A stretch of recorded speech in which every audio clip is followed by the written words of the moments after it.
Au nom du Père, et du Fils et du Saint-Esprit, ainsi soit-il.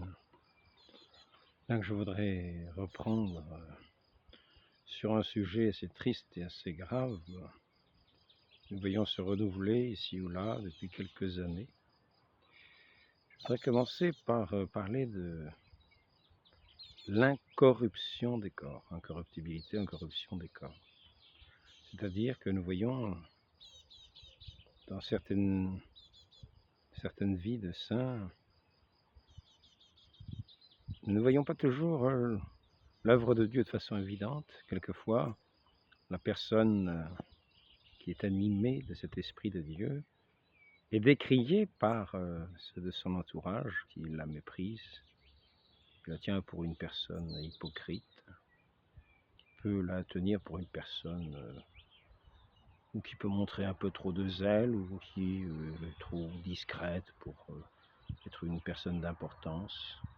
Même des fondateurs de communautés, quelquefois cela peut arriver, qui tombent dans le mépris de la communauté au point d'être relégués comme négligeable ou comme une personne qui n'est pas à la hauteur, et puis finalement on le remplace par notre supérieur qui paraît plus digne.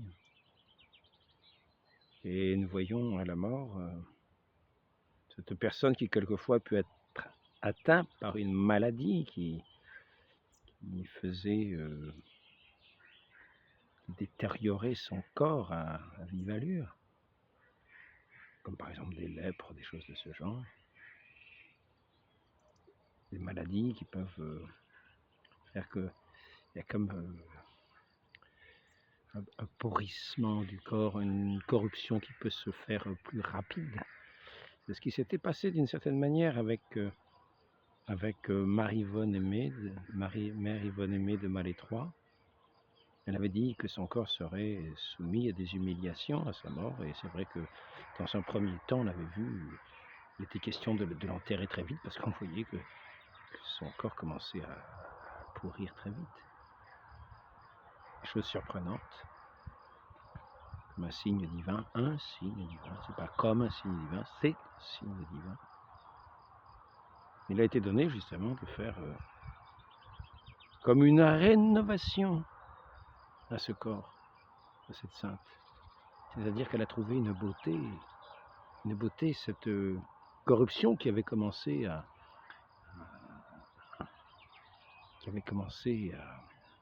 la gagner, que finalement, cette corruption s'est non seulement arrêtée, mais il y a eu comme un processus inverse d'incorruption.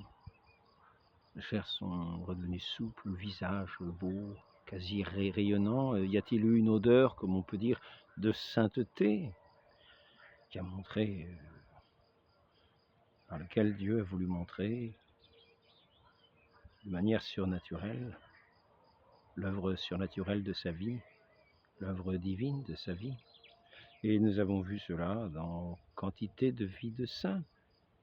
En quantité de vies de saints, quelquefois le visage devient lumineux, comme lors de la transfiguration du Christ, comme dans une transfiguration, avec une fragrance, un parfum qui pénètre quasiment le monastère où la sœur ou le religieux reposait, alors qu'auparavant, justement, il semblait commencer, par exemple, à entrer dans un mouvement de corruption. Donc, je voudrais, si j'aborde ce mouvement de corruption, c'est justement parce que, par ce signe d'incorruption des corps, notre Dieu nous montre que sa vie est incorruptible,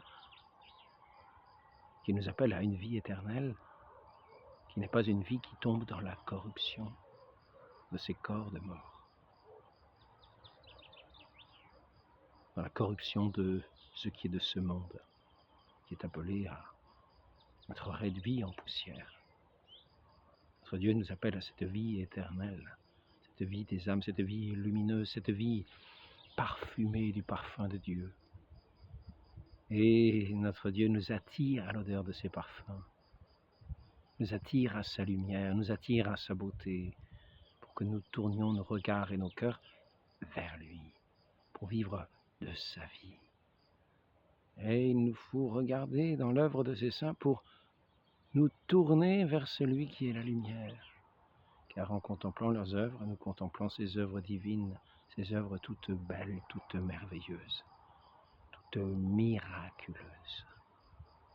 Et c'est ainsi que nous sommes invités non plus à entrer dans cette vie de corruption généralisée de ce monde, mais dans cette vie d'incorruption, dans cette vie éternelle, dans cette vie de régénérer en Dieu. Non seulement nos corps entrés dans la gloire de Dieu, espérons-le, auront pendant un certain temps comme une rénovation, comme une beauté nouvelle, comme une lumière nouvelle, mais ce ne sera pas un certain temps, ce sera éternellement dans cette beauté de Dieu. Nous serons comme des reflets de la beauté de Dieu. Et donc, c'est ici une invitation à nous tourner pour avoir le cœur pur, c'est-à-dire dégagé de tout ce qui pourrait être la pesanteur de nos âmes par le regard que nous portons sur le monde pour appesantir nos cœurs et nos âmes. Les attirer non pas vers la lumière de Dieu, mais vers les séductions de ce monde qui sont toutes pleines, toutes pour finir dans cette corruption, toutes pour finir dans cette poussière, toutes pour finir loin de cet amour divin, loin de ce qui est vrai, juste, saint. Et donc, nous allons pouvoir constater à nouveau, malheureusement, ce qui aurait fait notre honte il y a quelque temps, une vie d'artifice, car lorsque nous nous détournons de ce qui est la vérité, de celui qui est la vérité même, nous tombons dans les séductions, dans les artifices. Les artifices. Tout ce que nous sommes bons à faire, des artifices. Nous faisons une révolution, nous faisons des feux d'artifice. Nous avons fait des assassinats, nous avons coupé des têtes et nous en avons tiré des journées de gloire en disant, voyez, le peuple acquiert sa liberté, voyez la libération des tyrans, voyez, c'était simplement des crimes déguisés en droits de l'homme, déguisés en humanité nouvelle. Mais nous avons détourné nos cœurs de ce qui était leur source, de celui qui était sa source. Et nous sommes entrés dans les artifices et les séductions de ce monde, le mensonge de ce monde. Et c'est ainsi que nous avons pour fêter ces temps de corruption, ces temps de mensonges dans lesquels nous sommes, sur lesquels ces sociétés sont établies, des feux d'artifice, des artifices. Nous avons les feux d'artifice du 14 juillet. Oh, la belle bleue, la belle jaune. Oh, le beau bouquet. Voilà, tout ce qui est pour attirer les yeux, les regards, les oreilles, pour éblouir, pour nous remémorer des événements que nous voulons voir comme des événements extraordinaires, où l'homme a trouvé sa liberté. L'homme n'a pas trouvé sa liberté. La liberté est un chemin étroit et ardu que notre Seigneur nous a montré, qui passe par la croix. C'est à chacun de marcher sur ce chemin pour nous libérer de toutes nos lourdeurs, de tout ce qui nous enchaîne dans ce monde. La liberté, les droits de l'homme, c'est une pure illusion que d'instituer la liberté. Elle n'est jamais instituée, elle est acquise à chaque instant lorsque, par la foi, nous sommes vainqueurs de ce monde qui veut nous asservir. Par la foi et l'amour véritable. Donc, Donc, nous voyons aujourd'hui, malheureusement, comme enfant de cette révolution, un monde d'artifice duquel il veut se montrer fier,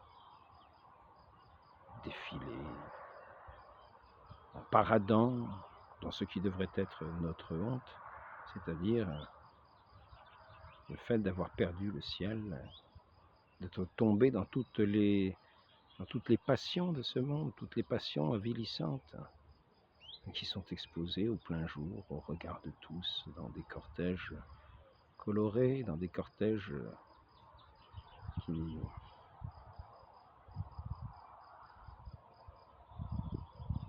veulent être des cortèges où la fierté,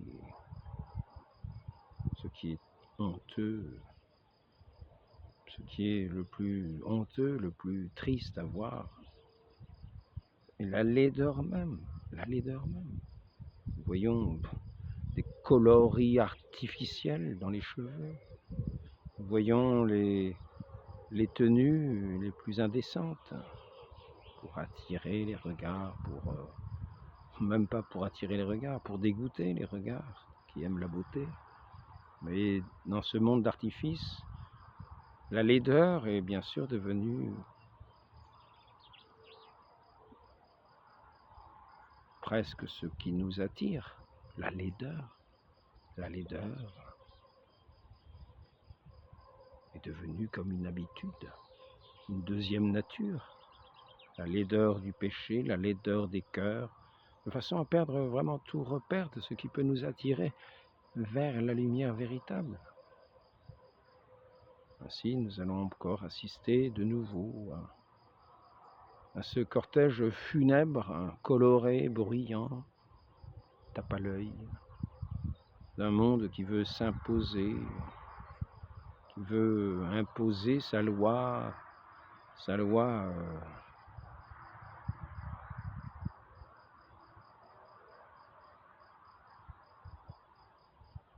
de corruption publique, de dégradation, de fin de tout ce qui constitue la vie élémentaire, de l'artifice, du mensonge. Nous voyons des hommes qui ne sont pas des hommes, des femmes qui ne sont pas des femmes, des hommes qui se font passer pour des femmes qui se font passer pour des hommes, mais qui ne sont ni des hommes, qui ne sont pas des femmes et qui ne sont pas des hommes.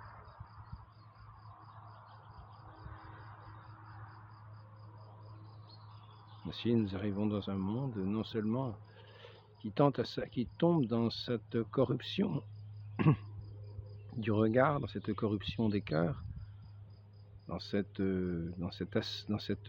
asservissement des passions, pour en faire comme une fierté, la liberté des passions que l'on assouvit et qui nous asservissent. Il n'y a rien de fier dans cela. Nous ne sommes plus fiers d'être comme sur un cheval sauvage et de le dompter pour arriver à le diriger et à faire qu'il devienne sous notre bride, qu'il devienne bien docile à l'esprit, bien docile à celui qui est son cavalier. Les deux ne font qu'un, le cavalier et le cheval. Le cavalier, c'est lui qui va diriger le cheval, c'est lui qui va soigner le cheval, prendra soin du cheval. Et ainsi, celui qui était un cheval sauvage va faire un avec son maître, comme ce corps va faire un avec son âme, afin que ce ne soit pas le corps qui dirige l'âme, mais l'âme et la raison et l'amour qui dirigent le corps, qui le rendent docile et qui lui mérite un jour de participer à cette vie éternelle à laquelle le corps est appelé lui aussi dans la gloire, lui qui aurait été le support le support de la sainteté de cette âme. Donc nous voyons aujourd'hui ce qui devrait faire notre honte et nos pleurs, faire la joie. Une société qui affiche en grand ses défilés honteux, ces défilés qui défient les lois de Dieu et de la création, qui défient ce que certains pourraient dire une base écologique, la base écologique. Lorsque nous faisons attention aux plantes, nous apprenons à connaître les plantes, nous savons qu'il y a du pollen, nous savons que les abeilles participent à cet équilibre floral, cet équilibre même des arbres fruitiers, parce que nous connaissons ces choses de la nature et nous disons que nous sommes écologistes. Pour ceux qui disent cela, pour ma part je ne suis pas écologiste, je respecte la création du bon Dieu, je le loue pour sa création, j'essaye d'y participer, justement en arrosant les plantes, en les plantant, en les semant, en travaillant le sol. Et parce que je connais ces lois naturelles par lesquelles, de la même façon que ces écologistes et ceux qui sont dans ces mouvances aussi, d'une certaine manière, veulent imposer leur manière de voir, à juste titre dans ce domaine, c'est-à-dire le respect de la création. Et dès qu'il s'agit de l'homme, il n'y a plus aucun respect, c'est libre cours à toutes les passions, les plus déformées les unes que les autres, les plus renversées les unes que les autres, qui ne respectent aucun ordre de création, jusqu'à tuer les petits-enfants dans le ventre des mères, pour aller sur ces chars de fierté. Cette liberté où la passion libre cours, au détriment de l'intelligence et de l'intelligence et du salut des âmes. Comme une insulte à Dieu, lancée à Dieu, par sa création, on insulte Dieu, en la bafouant, en la déshonorant, en l'avilissant. Donc nous ne participons pas à ses œuvres, nous n'avons pas à participer à ses œuvres révolutionnaires. La révolution s'enfonce toujours plus dans son abîme. Bientôt elle disparaîtra. Nous serons, nous, avec celui que nous suivons, qui est notre lumière, qui est notre tout, notre vie, notre cœur même, notre cœur, notre divin cœur, notre sacré cœur de Jésus qui a été si combattu au fil des siècles, qui a été si combattu par cette révolution, qu'il l'est toujours aujourd'hui,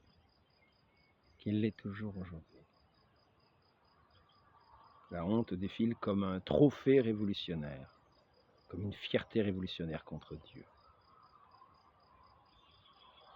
Appuyé par les médias, appuyé par l'intelligentsia de ces sociétés perdues, appuyé par les pouvoirs locaux et publics, la grande publicité, comme j'ai pu voir, et surtout, si nous voulons rappeler que la lumière qui vient éclairer nos âmes et nos cœurs, ne trouve pas sa source dans ce monde, mais en Dieu, et qu'il faut pour cela, pour le contempler, ce cœur pur, dont nous parle notre Dieu, notre Seigneur Jésus-Christ, lui qui a marché sous les huées de la foule, dans cette sorte de défilé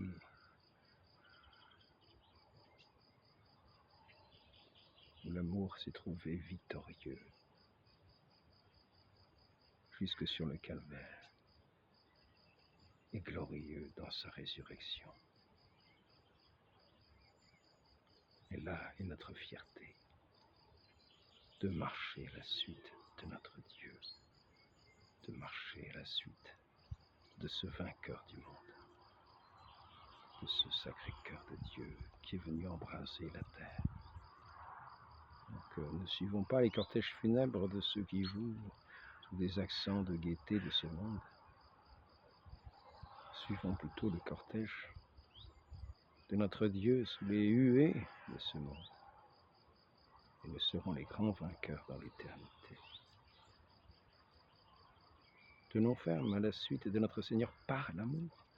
L'amour est vainqueur du monde et rendra vainqueur tous ceux qui nous suivront.